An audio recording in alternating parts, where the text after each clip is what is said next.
that, and it alludes to this super chat. It says Arsenal fans are the only fan base complaining about replacing an older player. Not a single fan has complained about Cherky to De Bruyne. My only question to you is, why have you not got that same energy for City and Liverpool? None of us have seen Cherky, or we've seen them playing the Club World Cup, and they got knocked out. We haven't seen anybody kick a ball yet for Liverpool. I'd like to understand why you are more confident that their signings will work, and you're not sure about Arsenal, Aaron. Like what? Great point, Terry. I think the signings that they've made are better. I wasn't talking about who they were replacing. I was just saying in isolation. I think Reinders, Cherky, and who's the other guy they've got in? My head's totally gone. Let's just say them two anyway. They're That's better than our 6 signings, is it? You think City have improved more than Arsenal? For you to say that is crazy. That's the only two they've signed. Do you know what? What I will actually Nouri, maybe. What I will actually concede here, and I'm open to admit I'm wrong here, is I'm adding in the last 6 months what they've done in the business. I actually will concede my point. I'll be open and honest. When I'm looking at when I usually make things about this, I usually go what they've done in the last 6 months. In my head, I'm including a little bit of January. So actually, I can concede maybe a little bit on that. I always sort of look at that and think, in the last 6 months, they've signed all these players. When you're looking at Reinders and that, I still think they've had a very solid window. I can see a little bit more now that I'm thinking a little bit, all right, I'm not adding all of that. Yeah, it is a little bit more of an even window, but I still hold my finger. I don't think they've had even maybe not even a better. Who is it that they've signed? I'm missing one geezer. I think Nouri. Is it Nouri? Nouri. That's it. That is a good window. That's a solid window. I actually think. Yeah, but if that was Arsenal, it wouldn't be a good window. That's how I feel it is with Arsenal fans. They've replaced 3 positions. They've replaced 3 positions. They've replaced 3 positions, haven't they, in the first team? We've replaced 2. I had this chat with not a bad window, is it? I'm Dan, and I'll do it with my mate on the Gooners Therapy with Negative Dan, I call him, and he's a bit like yourself, Aaron, right? And he was saying to me when we were linked with Sesko, right? Oh, but he's only done it in the Bundesliga. How do we know he can do it in the Premier League? I said, you just told me that Wirtz was a sign in the summer. But he's just come from Leipzig. How do we know he can do it in the Premier League? Because because it's Liverpool. So I just feel like some Arsenal fans are very negative, and they're just ready to bash the club. And no matter what they do, it's just never enough. Now I get it. Listen, we all want to win, of course we do. But sometimes you have to look at things in context, and you can't look at one club and say, "Oh, like Man City have had a great window," like you're saying. They've signed 3 players. We've signed 6 players and one of the best strikers in the world, and say they've had a better window than us. Is their first team improved more than Arsenal's is? First team, Manchester City's. They've signed a new left back. They've lost Kevin De Bruyne, one of the best Premier League midfielders of all time. I totally get that, but we're talking about but you can't bring all of his 8 years into next season. Like this is what we're saying. I know you're probably going to say similar of a Thomas Partey's age. But the point I'm trying to say, very easily, is they've replaced 3 positions in their first team. They're all probably going to start. I think you're going to be pleasantly surprised this season. I hope so. This is where you don't know me. I hope so. Listen, I'm not saying this is where I'm maybe a little bit unlike some other Arsenal fans that are, with my opinion, I want to be proved wrong. Why? Because I'm an Arsenal fan. I want Arteta to win the quadruple. Of course I do. Since Arsenal winning the quadruple. Before we go back to Liverpool, yes. Before we go back and win it everything. Gents, before we go back to Liverpool, Aaron, before we go back to Liverpool, because I want to ask another question on them. Yeah. When you say what first team positions did you want Arsenal to upgrade on this summer? Which actual first team positions? Yeah, I mean, the striker, and we've done that, in my personal opinion, as probably as best as we could have. I think we'd have all liked Isak, but I think if all Arsenal fans were being honest, I think we always knew it was going to be very, very, very difficult to do. And Liverpool eventually sort of probably pull it off. But in terms of our finance, yeah. I think Arsenal's made a really, really, really smart bit of business in signing Gyökeres, and I'm really happy with that. So I'm not going to be, one of them, a little bit upset about the Isak thing. I'm really happy with Gyökeres. Obviously, we know Partey's gone. And as I said, we've got Zubimendi in there, and I think it's a really good signing, a really solid signing. That would have been naturally one of my positions. Left 8. I mean, I know Declan Rice is going to play there, but I'm being sort of honest with you. And this is just me. I'd have put him back in the 6, and I'd have signed a different player to Zubimendi to play left 8. That's just personal preference. That just is what it is. That's just Aaron, can I ask you, do you think Madueke is an upgrade on Raheem Sterling, right? Surely. Oh yeah, I know what avenue you're going down. There's barely an upgrade on fucking Reece Nelson, though. Do you know what I mean? Like, That what we're doing. Oh, well, I think it is definitely an upgrade on Reece Nelson. Yeah, no, well, 52 million buzzing. Yeah, I know, yeah, absolutely but buzzing. I think it's an up 25% of the transfer window. That is excellent. And now it means that if we want to sign Rodrygo in the position we actually need on the left-hand side, we need to sell. And guess what? We've not fucking sold anyone. That's just all fun and games, isn't it? In terms of the transfer window for Arsenal. Do you know what I mean? We've got Noni Madueke as a back, who in Europe, the only good thing you could say about Madueke is who's better than Sterling, which just tells you everything you need to, everything I need to know about how high you rate Madueke. He's better than Sterling. Wicked. I'm probably fucking better than Sterling after a few beers. Do you know what I mean? Yeah, but it's an upgrade on the position, though. Yes or no? Right on the right wing, we've upgraded.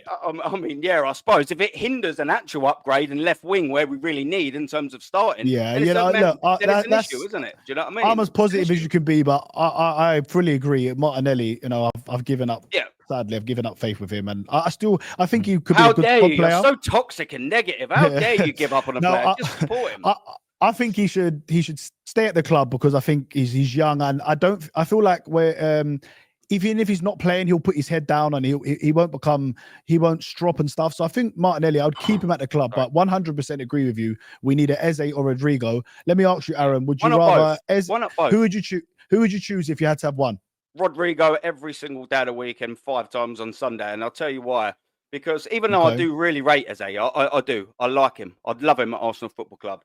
Mm-hmm. When it comes to the left wing, for me, and again, this is all my own personal opinion. Yeah, of course. I want, when it comes to that forward line, I want a specialist. I don't want a geezer who can do a job at left 8. I don't want a geezer who can do a job at left wing. Don't want a geezer who can do a job at the number 10. And you know, Eze can do a job. Isn't that the modern game, though? No, it's not. In some positions, can I ask you a question? It's not the modern game. You're around the whole game in terms of versatility. I'm going to throw a question at you, Aaron. I'm going to throw a question at you. I'm going to throw a question about a specialist. Thierry Henry, didn't he cover a couple of positions?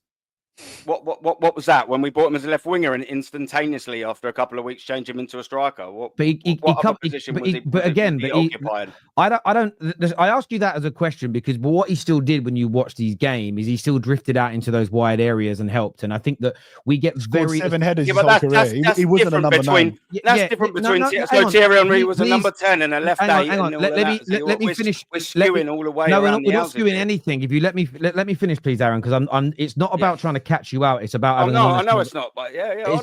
That's very Thierry Henry to the Eze signing. But if you let me finish, please. So no. So we're not doing like for like player. We're talking about this.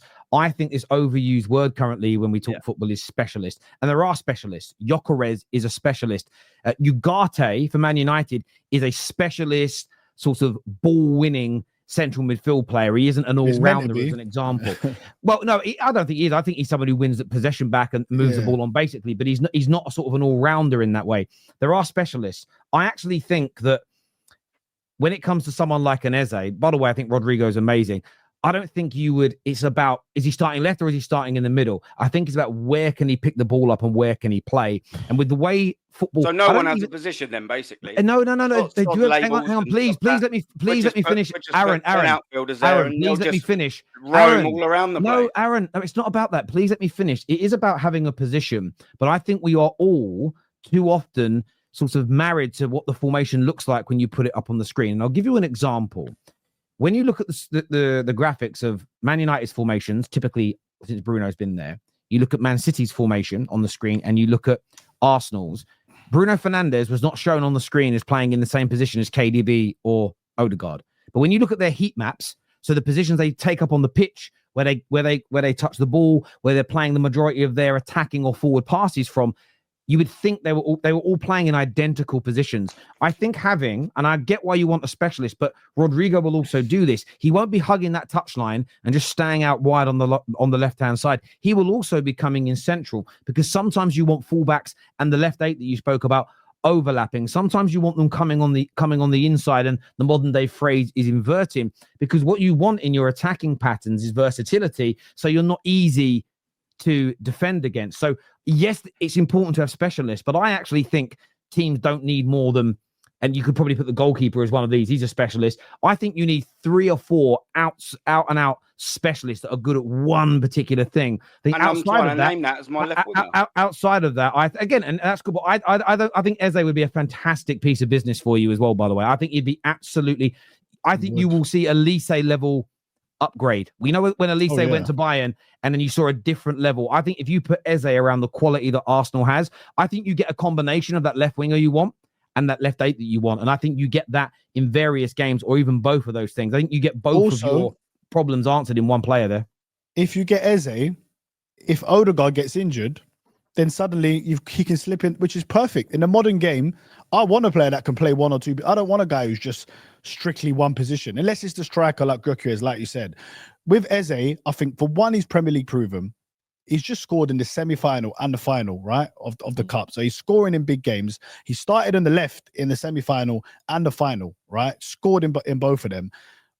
He starts on the left for me. You put him on the left, Saka on the right, Gökçe is in the middle. That is some front three. And then Odegaard, who again is a player that I'm starting to run out of patience with. He would have a kick up his backside, because he would know if he's not performing, there's a man in Eze, not an 18-year-old in Wanyeri, who's, don't get me wrong, he looks like he's going to be a great player, but he's 18. If he's got Eze playing really well, then Odegaard is going to have to step up his game. And this is what makes great teams. When they know Manchester City, they'd have Mahrez, they'd have Sterling, they'd have Doku, they'd have Grealish, they'd have all these wingers. You never knew who was going to start for Man City. And that's what I feel like Arsenal are finally getting to that sort of position where you're not going to know who's starting. It could be Madueke, it could be Martinelli, or it could be an Eze, or it could be Eze, it could be Wanyeri. Look, we've got to talk about the boy Max Dowman. Wow.